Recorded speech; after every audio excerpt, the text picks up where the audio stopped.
I think they've been extremely unfair to you. Who is they though?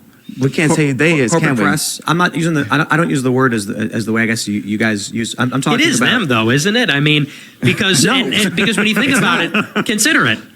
In 2018. What do you mean it's not? What do I mean? Like, okay, so how about? Are you leaving? Are you referring to the press? So I don't know if you guys remember this epic time in history. You know, not too long ago, but I do. I remember it very well, and I thought it was a good idea to go back down memory lane for many reasons. Right?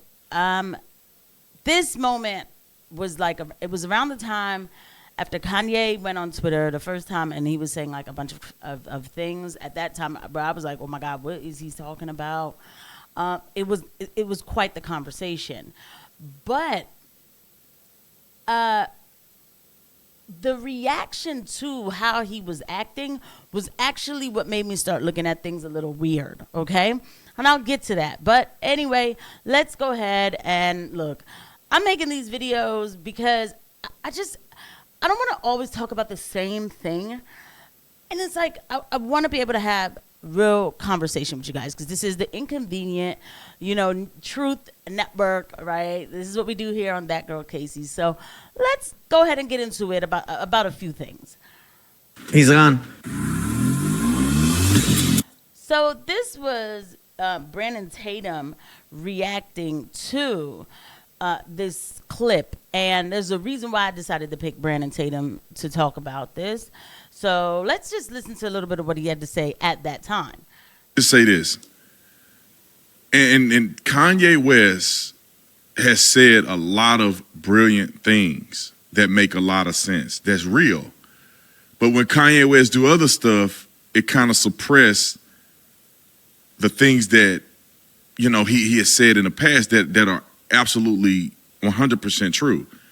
If you don't think that there are, and you can say whatever you want as to the people that's doing it, but if you don't think the music industry is controlled, then you got to be kidding yourself.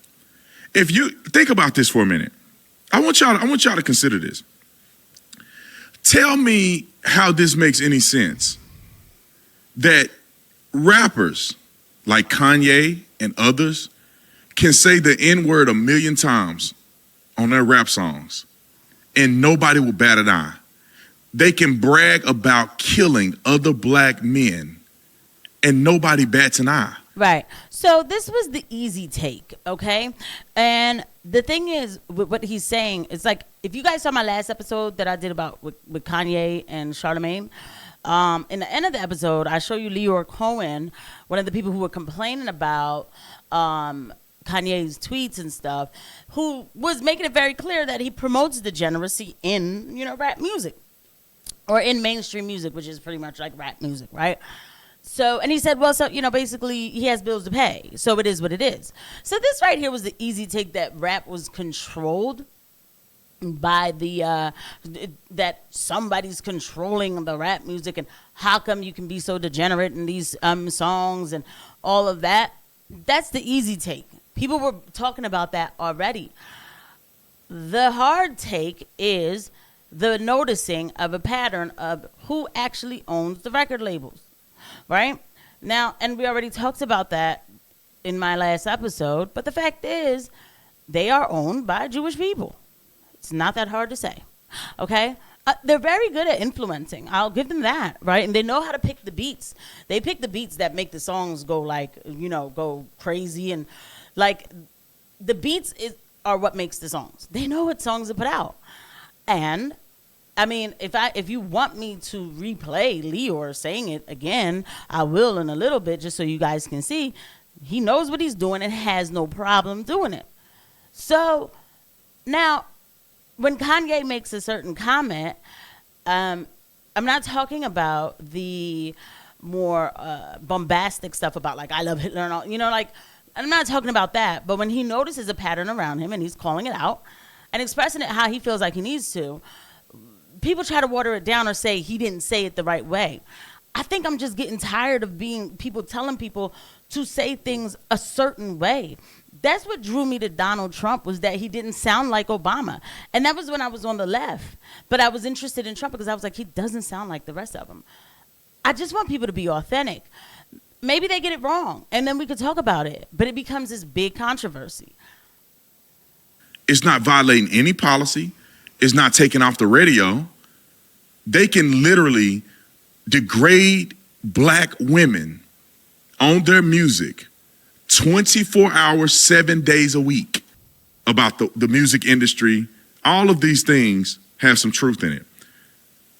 But they discount what he said because he say crazy things sometimes and things that I think are ridiculous. However, on Tim Pool's show, and we got a short clip of it, but Tim Pool is a podcaster. He got probably one of the biggest podcasts on YouTube. And he brought Kanye on there. Milo Yiannopoulos, they banned him on everything. He used to be a pretty big gay conservative. Now I think he's not gay anymore. What does that word even mean? You see why we don't stand for anything? Like, I'm serious. Like, you can't. I'm at the point where I just, look, it is what it is, man. One thing you're going to get here with me is straight up truth. I do not hate anybody for who they are. But conservative means that you're conserving traditional values. Homosexuality is not a traditional value. And this is the problem with these big influencers, is that they keep compromising and compromising and compromising so that everybody can be happy in their audience. And then we lose the meaning of things, okay? But that's a different topic, right? And then Nick Fuentes, and I talked about Nick Fuentes the other day. That kid is clearly a racist. He's clearly a racist. He don't even care about saying he's a racist or not. The only reason he's around Kanye, who's black and he's white, is because it's clout. Share the video. He dropped the N-word right on there and then said, oops, I'm sorry, that slipped out. And so this was the response that made me say, what's wrong with these conservatives, right? Let me be clear.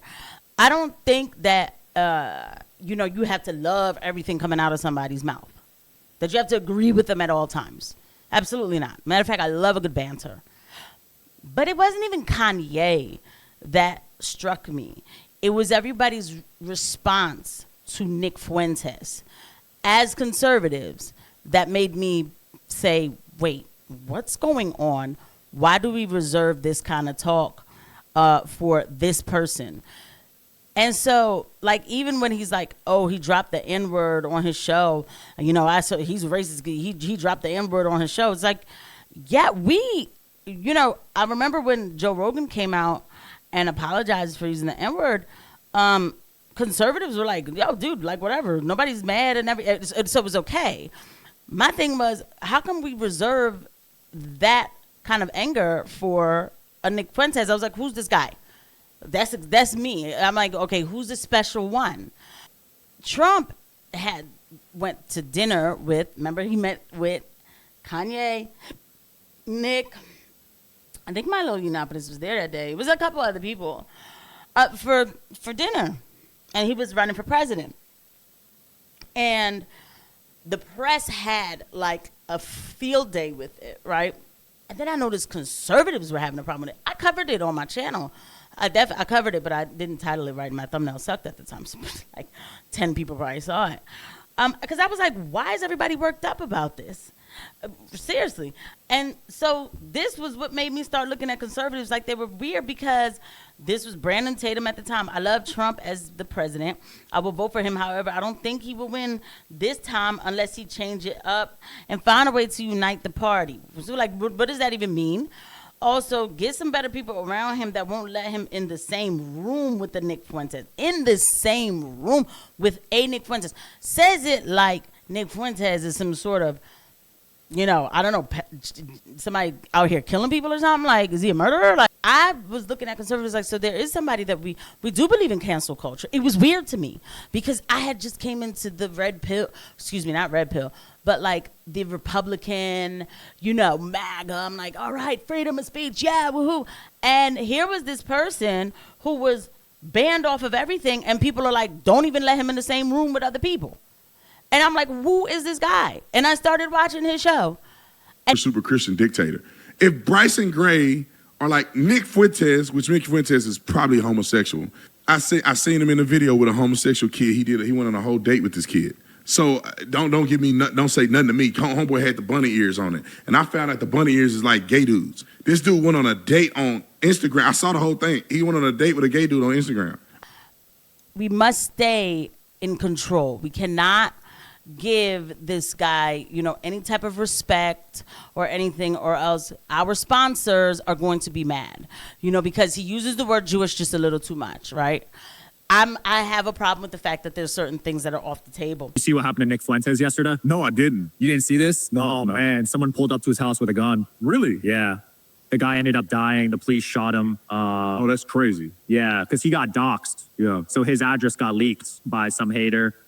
Scary time. Well, good that the cops were there to support him. I'm not a big Nick Fuentes fan, but I don't think people should be doxxed and killed because of their political beliefs. Agreed. You're free to say whatever you want. Yeah. Nick Fuentes says all kind of stuff I don't agree with, but he can say what he wants. I don't care. If I care enough, then I should combat what he say in debate. Yeah. I don't believe in that. None of y'all could debate him. While he was working for Peter Thiel at that firm for a span of 7-9 months, Vance published his book, Hillbilly Elegy, and went on a national book tour. He went to a retreat for Silicon Valley elites. He went to the Aspen Institute. He went on TV. He went on all the big talk shows to promote his book. At the same time that he was at a no-show job at Thiel's venture capital firm. Then Vance went to work for another venture capital firm. The boss that runs that firm said he didn't do much. And when Vance was working at that firm, you know what he invested in? He invested in all of Peter Thiel's tech companies. But the point that I'm making is this guy's talking about a lot of things that nobody else is talking about. Okay? You keep hearing the name Peter Thiel. These are the Silicon Valley tech bros, along with Elon, that have a lot of play, a lot of access to government agencies and files and all kinds of things that do give me a problem. Even TYT doesn't talk about Peter Thiel. You know why? Because they're funded by Peter Thiel. Okay? It's deep. He's talking about it. And so that's the type of stuff that gets blackballed because it's actual news, right? It's actual, information. I didn't like JD Vance. I'm sorry. If anybody likes JD Vance, for Trump, I could tell that he's a fraud, and then when I learned even more about him, I was like, oh, this isn't safe at all. But he's a politician, so he has to lie and do what he has to do, but it just doesn't feel America first to me. But okay, fine, if that's what people want to go with. But this is the person who will break down what's going on in the back end or whatever, where we at now, where we're going later. And look, shout out to Brandon Tatum because, at the end of the day, everybody got to get their bag and they get their, he's got his views going. He's doing his thing, right? However he gets his bag. But it's like, how long are we going to keep talking about, woke pastor Jamal Bryant has meltdown over MAGA?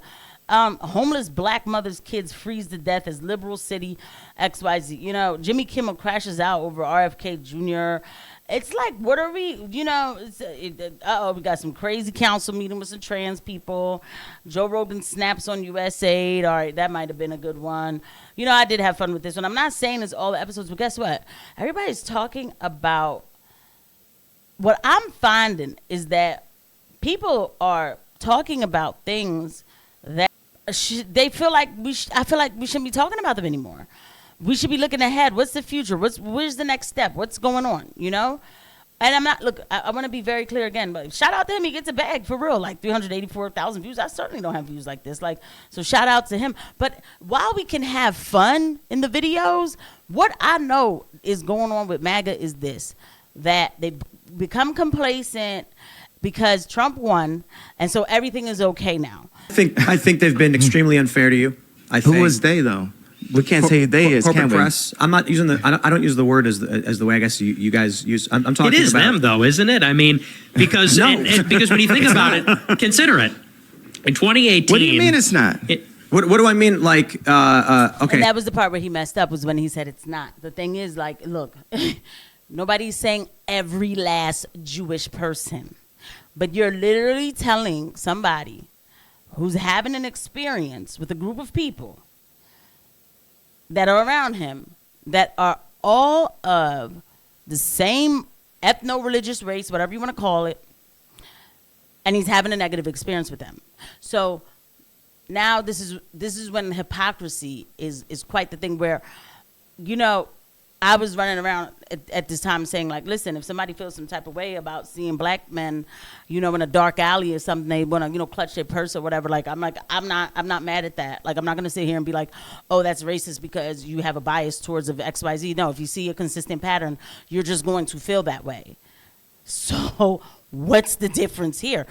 I would not have walked out. I do think it was a nutty move on him. Leaves this day. And so Kanye walked out. Is this a good look for Kanye? No. Do I understand why he walked out? Yes. I don't think it's a good look for him. But I think he walked out because Tim Pool don't want to say that it's Jewish people. Because whether he agreed with it or not, he can't say that. Because he will get canceled. And his YouTube channel will be gone. So I can see why Kanye wanted him to admit to what Kanye was saying. Because he slightly agreed that Kanye had been done wrong. But he did not say the words that Kanye wanted him to say. So Kanye walked out. I do not think it's a good look for Kanye to do this. You're supposed to be. I think that is crazy that we glossed over the fact that you know why Tim Pool wouldn't say it. That's a problem. That's cancel culture. That's a problem. I don't know how to shut up about it. Because I just really believe in absolute free speech so much that this bothers me. That everybody accepts this as the norm.